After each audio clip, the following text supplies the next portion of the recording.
Price Lord brothers and sisters. கர்த்தர் ஸ்தோத்திரம். இந்த நாளின் இந்த வார்த்தையை உங்களோடு பகிர்ந்து கொள்வதற்காக நான் மகிழ்ச்சி அடைகிறேன். இதன் மூலம் தேவநாமம் மகிமைப்படுவதாக. தேவன் நமக்கு தந்திருக்கும் இன்றைய நாளின் இந்த வார்த்தை ரோமர் புஸ்தகம் 8வது அதிகாரம் 31வது வசனம். இவைகளை குறித்து நாம் என்ன சொல்லுவோம்? தேவன் நம்முடைய பட்சத்தில் இருந்தால் நமக்கு விரோதமாய் இருப்பவன் யார்? அன்பு தேவப்பிள்ளை, கடவுளே நம்ம பட்சத்துல நம்ம கூட இருந்தா, எல்லாம் சொல்ற கூட்டுக்காரன் மாதிரி சொன்ன மாதிரி ஒரு ஃப்ரெண்டு, ஆண்டவரே நம்மள ஃப்ரெண்டு மாதிரி நம்ம கூட இருந்தா யாரு எந்த மனுஷன் நம்மளை ஒண்ணுமே செய்ய முடியாது. ஹல்லேலூயா. வேதத்துல நீங்க பாத்தீங்கன்னா அநேக தேவ பிள்ளைகள், தாவீதா இருக்கட்டும், எப்தாவா இருக்கட்டும், யோசேப்பா இருக்கட்டும், அநேக தேவ பிள்ளைகள் என்ன செஞ்சாங்கன்னா ஆண்டவர் அவங்களை வழி நடத்தினால எப்பேற்பட்ட விரோதிகள் சொல்லுவாங்கல்ல, நாளைக்கெல்லாம் நீ உயிரோட இருக்க மாட்டேன்னு சொல்லுவாங்க. ஆனா அடுத்த நாள் அவங்க உயிரோட இருப்பாங்களா சொல்ல முடியாது. காரணம், ஒவ்வொரு நிமிஷத்திலும் எவ்வளவு ஆபத்துகள், வியாதிகள், போராட்டங்கள், நாச மோசங்கள் இந்த உலகத்தில் நடக்குது. ஆனா மனுஷர்கள் நினைப்பு என்னன்னா, நம்ம நினைச்சா எதையும் சாதிச்சிடலான்னு அப்படி வாயில சொல்லுவாங்க. ஆனா அடுத்த செகண்ட் யாருக்கு என்ன நிலைமை தெரியல. அப்படி இருக்கும்போது நம்ம சும்மா எதுவுமே சொல்லிட்டு பிரயோஜனமே இல்லை. கடவுள் நினைச்சா மட்டும்தான் நம்மளை ஏதாவது செய்ய முடியும். மனுஷன் நினைச்சா செய்யலாம், மற்றவங்களை உணர்வுகளை புரிந்து கொள்ளாதபடி, அவங்க ஃபீலிங்ஸை தெரிந்து கொள்ளாதபடி எதையும் பேசிடலாம். அதுக்குன்னு ஒரு லிமிட் இருக்கு. எந்த இடத்துல பேசுறோம்னு இருக்கு. தேவையில்லாம பேசுனாங்கன்னா பெரிய பிரச்சனையில மாட்டிக்கிடுவாங்க. அதனால தேவப்பிள்ளை, ஆண்டவர் சித்தம் இல்லாம நம்ம வாழ்க்கையில ஒண்ணுமே நடக்காது. ஹல்லேலூயா. வசனம் என்ன சொல்றாரு? 31ஆம் வசனத்துல என்ன போட்டிருக்கு? நமக்கு விரோதமாய் இருப்பவன் யார்? ஆண்டவர் நம்ம பட்சத்தில் இருந்தா நமக்கு விரோதமாக இருப்பவங்க யாரு? அதான் நீங்க என்ன செய்யணும்? காலையில ஜெபிக்கணும். பிள்ளைங்களுக்காக வீட்டை விட்டு வெளியே போகும்போது புருஷனுக்காக மனைவி ஜெபிக்கணும். மனைவி ஒருவேளை வேலைக்கு போறாங்க, இல்லை வீட்டில் இருக்கிறாங்கன்னா நீ வேலைக்கு போன புருஷன் மாதிரி எங்க இருந்தாலும் அவங்க சிந்தனை என்ன இருக்கணும்? என் மனைவிக்காக ஜெபிக்கணும். வீட்டில் இருக்க அம்மா அப்பாவுக்கு ஜெபிக்கணும். உங்க ஆச்சி பாட்டி தாத்தாவுக்கு ஜெபிக்கணும். உங்க பிள்ளைங்களுக்காக, ஸ்கூல்ல போயிருக்காங்களா பிள்ளைங்க, காலேஜ் போயிருக்காங்களா, அவங்களுக்காக நீங்க ப்ரேயர் பண்ணணும். ஏன்னா அந்த உலகத்துல என்ன நடக்குதுன்னு தெரியல. தேவ சமூகத்துல ஜெபிக்கணும். நம்ம ஜெபிக்க தேவனே நமக்கு பட்சமா இருப்பாரு. ஹல்லேலூயா. நம்ம ஜெபிக்கிற பிள்ளையா இருந்தா நமக்கு விரோதமாக நம்ம பிசினஸ், வேலை, தொழில், என்ன சொந்த பந்தங்கள்ல எவ்வளவு குழப்படி இருந்தாலும், பிரச்சனைகள் இருந்தாலும், எவ்வளவு போராட்டங்கள் இருந்தாலும் நமக்கு விரோதமா ஒண்ணுமே செய்ய முடியாது.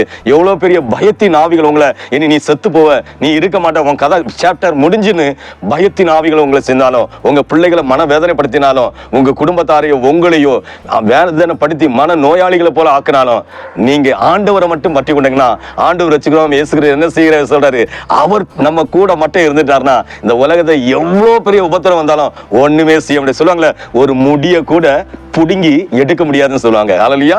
நம்ம முடி கூட கீழே உழணும்னா அந்த வானமின் சிங்காசனம் பூமியின் பாதப்படி சொன்ன ஆண்டவர் வச்சுக்கிறோமாக இயேசு கிறிஸ்துக்கு அனுமதி இல்லாம இந்த உலகத்துல எதையும் புடுங்கி எடுக்க முடியாது. அது நம்ம முடிய கூட நம்ம நினைச்சிருவாங்க, நீ எல்லாம் உன்னை தூக்கிடுவேன், அப்படி பண்ணிடுவேன், இப்படி பண்ணிடுவேன். யாரும் செய்ய முடியும் தேவப்பிள்ளை? யாராலையும் ஒன்றும் செய்ய முடியாது. வாயில சொல்லுவாங்க. ஒருவேளை பணம் அதிகாரம் இருந்ததுன்னா, ஒருவேளை நம்ம ஒரு பொசிஷன், நல்ல பொசிஷன் இருக்கும்போது நம்மளை கீழே தள்ள வாய்ப்புகள் இருக்கு. நிறைய பேர் அவங்க என்ன, ஒரு 10 பேர் பார்ட்னர்ஷிப்னா 9 பேர் அவங்க கவி பிடிச்சிட்டாங்கன்னா நீங்க மட்டும் தனியா இருக்க வேண்டிய, அப்படி வேணாலும் செஞ்சுக்கலாம். ஆனா வேற ஒன்றும் சாதிக்க முடியாது. அப்படியே நீங்க விழுந்து போனாலும் விழுந்த இடத்துல ஆண்டவர் உங்களை தூக்கி நிறுத்துவாரு. ஹல்லேலூயா. நீங்க எதுலெல்லாம் விழுந்திருக்கீங்க? ஒருவேளை வியாதியில விழுந்து போயிருக்கிறீங்களா? எல்லாத்தையும் இழந்து போயிருக்கிறீங்க, பணத்தை இழந்தீங்களா, பொருளை இழந்தீங்களா, குடும்பத்தை இழந்து போய் நிக்கிறீங்களா? ஆண்டவர் தூக்கி நிறுத்துவார். ஆண்டவருக்காக நீங்க எதை இழந்தாலும் அவர் 100 இல்ல 10 இல்ல 100 தடவை திருப்பி தருவார். ஹல்லேலூயா. ஆண்டவர் சமூகத்தில் இருக்கிற உங்களை ஒரு நாள் ஆண்டவர் வெட்கப்படுத்தவே மாட்டாரு. ஏன்னா நீங்க ஆண்டவர் தேடி வந்த பிள்ளைகள். ஏசப்பா ரோட்ல போற யாரோ ஒருத்தரையும் தேடி போடல. நீங்க கடவுளை தான் தேடி வந்தீங்கன்னா கடவுள் உங்களை ஆசீர்வதிப்பார், உங்களை உயர்த்துவார், உங்களை இன்னும் பலப்படுத்துவார், சுகப்படுத்துவார். நீங்க பாவத்தில் இருந்தீங்கன்னா அந்த பாவ பொடியிலிருந்து தூக்கி பாவத்தை கழுகி உங்களை சுத்திகரிச்சு உங்களை மேன்மைப்படுத்துவார். ஹல்லேலூயா. ஏன்னா அவர் பரிசுத்தர். தேவன் சொல்கிறாரு, பரிசுத்தம் அல்லாமல் ஒருவனும் தேவனை தரிசிக்க முடியாது. பாவம் நிறைந்த அசுத்த வல்லமைகள் இருந்த உலகத்துல அதுக்கு பாவம் தான் செய்ய தெரியும். அவரை பிடிக்கிற பிள்ளை, அவருக்கு இஷ்டமான ஆட்கள் யாருன்னா பரிசுத்தமா இருக்கணும். கண்ணுல பரிசுத்தம், சரீரத்துல பரிசுத்தம், பேச்சில பரிசுத்தம், இப்படி எல்லாம் உலகத்துல யாரும் வாழ முடியும்னு சொல்லுவாங்க. நம்ம முந்தி ட்ரை பண்ணி குடும்பம் பண்ணலாமே, முயற்சி பண்ணுவோம். இந்த உலகத்தை சொல்லுவாங்க, 1ஆம் கிளாஸுக்கு மேல உன் பிள்ளை ஃபர்ஸ்ட் ஸ்டாண்டர்டோட போய்கிடாதுன்னு சொன்னா ஆண்டவர் என்ன செய்வாரு? 2nd ஸ்டாண்டர்ட் போவோம், 3rd போவோம், 10th போவோம், டிகிரி முடிக்கும், அடுத்து அதுல பிஹெச்சி அந்த துறையில அடுத்த ஸ்டெப் போயிடும். இந்த உலகத்தில் உள்ள ஆவிகள் இது முடியாது, நடக்காது, நடக்கவே நடக்காது, இன்னும் உருப்படாது, அப்படி இப்படி சொல்லுவாங்க.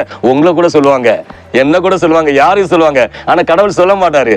ஏன்னா அவர் மங்கி எரிகிற திரியை என்ன செய்வாரு? அணைக்காதவர். எரிகிற திரி எப்படின்னா காத்தடிச்சுன்னா அப்படி மங்கி மங்கி மங்கி மங்கி எரியும். ஆனா ஆண்டவர் அணைக்க விட மாட்டாரு. அதே போல சொல்லுவாங்கல்ல, நாணல் மாதிரி வளைஞ்சி இருக்கும் சிலது. ஆனா அப்படியே வளைஞ்சு எப்பமானாலும் உடஞ்சிடணும், நம்ம வாழ்க்கை உடஞ்சிரும் நினைப்போம். பாத்தீங்களா? இயேசுப்பா உடவே மாட்டாரு. ஏன்னா அவர் கடவுள். இந்த உலகத்தில் சொல்லுகிறதெல்லாம் வாக்கு. ஏன்னா வாக்குறுதி எல்லாம் வேஸ்ட் மாதிரி தான். அது 90% நடக்காது. அதான் மனுஷ வாக்கு. ஆனா கடவுள் வாக்கு என்னன்னா 100% நிறைவேற்றப்படும். அதனால ஆண்டவர் எது சொன்னாலும் நம்புங்க, விசுவாசிங்க, ஆண்டவர் சமூகத்தை ஜெபிங்க. ஏன்னா அவர் என்ன வாக்குத்தத்தம் கொடுத்திருக்காரு? 31 வசனம் வாசிங்க. தேவன் நம்முடைய பட்சத்தில் இருந்தால் நமக்கு விரோதமாக இருப்பவன் யார்?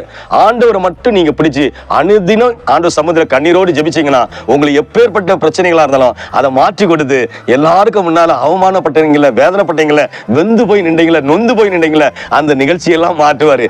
எல்லாரும் உங்களுக்கு முன்னால தலைகுனிய வைப்பாரு. ஏன்னா நீங்க பிடிச்சிருக்கிறது சாதா கொம்பு இல்ல, புளியங்கொம்பு. பிடிச்சாலும் பிடிச்சு, இப்ப சொல்லுவாங்களே பிடிச்சாலும் பிடிச்சான், புளிய கொம்பு பிடிச்சான். மற்றதெல்லாம் இருந்த இடத்துல தான் நிற்கும். ஆனா என்னது? புளியங்கொம்பு எப்படி எங்க போனாலும் அது வளைஞ்சு கொடுக்கும். எப்படி வளைஞ்சு ஆனா உடையாது. அதே மாதிரி நம்ம பிடிச்சாலும் யாரை பிடிக்கோம்? இயேசுவை பிடிச்ச பிள்ளைகள் எவ்வளவு பிரச்சனைகள், போராட்டங்கள் எது வந்தாலும் நம்ம ஜீவனம் மேற்கொள்ள எந்த சக்தியால முடியாது. பயங்காட்டம் உங்களுக்கு கொண்டு போயிரும், பயங்காட்டம் வியாதியை போட்டு, நெருக்கடியை போட்டு, கடனை போட்டு, ஆனா அதுல மீட்டு கொண்டு வருவார். அதனால ஆண்டவர் சமதிலங்க, ஆண்டவர் உங்களுக்கு உதவி செய்வார். ஸ்தோத்திரம். பரிசுத்த தகப்பனே, பரலோக ராஜாவே, இந்த அருமையான வேளையிலும் இயேசப்பா நீர் இந்த செய்தியை கேட்டு பார்த்து கொண்டு ஒவ்வொரு தேவ பிள்ளைகள் வாழ்க்கையிலும், அவங்க ஜெபிக்கிற பிள்ளைகளுக்கு வாழ்க்கையில ஆண்டவர் நீர் அவங்க பட்சத்தில் இருந்து அவங்களை வழி நடத்துங்கப்பா. எப்பேற்பட்ட சூழ்நிலையா இருந்தாலும் அந்த சூழ்நிலையை மாற்றி போட்டு இந்த பிள்ளைகளை வழி நடத்துவதற்கு நன்றியோடு மை துதிக்கிறோம். உங்களுடைய சித்தம் திட்டத்தை இந்த பிள்ளை வாழ்க்கையில 100க்கு 100 நிறைவேற்றுவீராக, மேன்மைப்படுத்தி ஆசீர்வதித்து விடுவிப்பீராக என்று மீட்பர் இயேசுவின் நாமத்தில் ஜெபிக்கிறேன் ஜீவனுள்ள பிதாவே. ஆமென், ஆமென், ஆமென். ஹல்லேலூயா, ஹல்லேலூயா.